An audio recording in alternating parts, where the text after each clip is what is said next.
लाहौर के बाद रुख करते हैं रावलपिंडी का। पीटीआई के मुमकिन एहतजाज के पेश नजर मरी रोड को जुजवी तौर पर बंद कर दिया गया।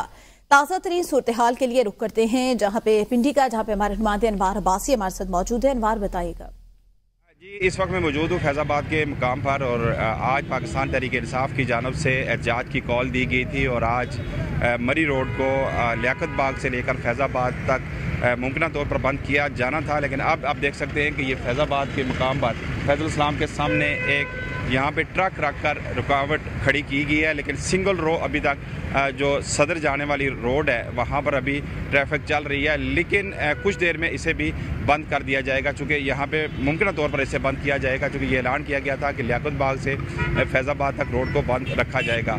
दूसरी जानब कल जो तलबा की जानब से एहतजाज किया गया था उसके पेश नज़र आज तमाम सरकारी और निजी अदारों में, तालीमी इदारों में आज छुट्टी का भी ऐलान किया गया था।